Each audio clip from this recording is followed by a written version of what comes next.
Hello বন্ধুরা, আপনারা কে কীরকম আছেন? রুবিজ হোম কিচেনে আপনাদের সবাইকে স্বাগত জানাই।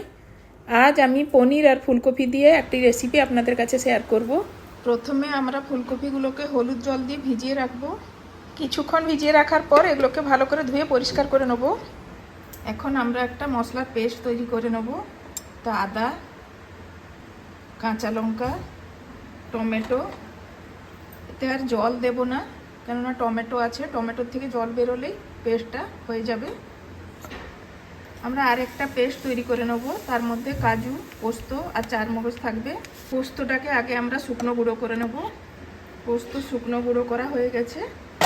এর মধ্যে এখন আমরা চারমগজ, কাজু আর একটু জল দিয়ে আমরা একটা পেস্ট তৈরি করে নেব।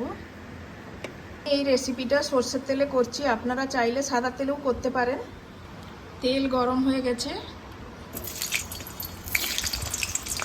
প্রথমে আমি পনিরগুলোকে ভেজে নুন জলে ডুবিয়ে রাখবো।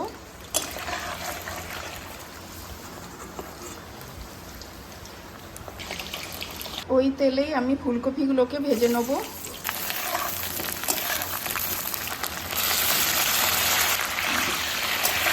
ফুলকপিগুলো ভাজা হয়ে গেছে, এবার আমরা তুলে নেব।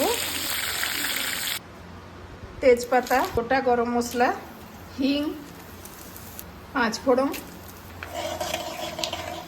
কেটে রাখা আলুগুলোকে ছেড়ে দেবো। নুন, আলু ভাজা হয়ে গেছে। এখন আমরা আদা, কাঁচা লঙ্কা, টমেটোর পেস্টটা দিয়ে দেবো। এখন আমরা এর মধ্যে জিরে গুঁড়ো, ধনে গুঁড়ো, লঙ্কা গুঁড়ো, হলুদ গুঁড়ো, এবারে আমরা মশলাটাকে ভালো করে কষিয়ে নেব। আলুটা সিদ্ধ হওয়ার জন্য একটুখানি ঢেকে দেবো। মশলা কষা হয়ে গেছে, এবারে আমরা কাজু, চারমগজ আর পোস্তর যে পেস্টটা বানিয়েছিলাম ওইটা দিয়ে দেবো। গ্রাইন্ডারের জারটা ধুয়ে তার জলটাও দিয়ে দেবো।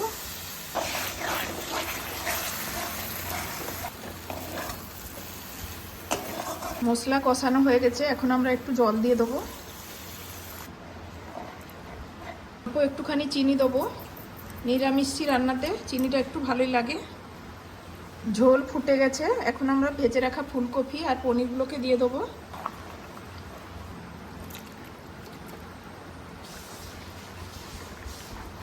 নুন আমি সামান্য একটু দিচ্ছি।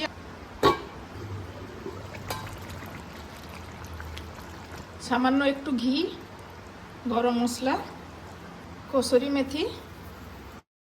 আজ আমি পেঁয়াজ রসুন ছাড়া সম্পূর্ণ একটি নিরামিষি রেসিপি আপনাদের কাছে শেয়ার করলাম। আপনাদের যদি এই রেসিপিটি ভালো লেগে থাকে তাহলে প্লিজ লাইক, শেয়ার আর কমেন্ট করে দিবেন। চ্যানেলে যদি প্রথমবার হয়ে থাকেন তাহলে প্লিজ সাবস্ক্রাইব করে দিবেন। কে কোথা থেকে দেখছেন প্লিজ আমাকে কমেন্টে জানাবেন।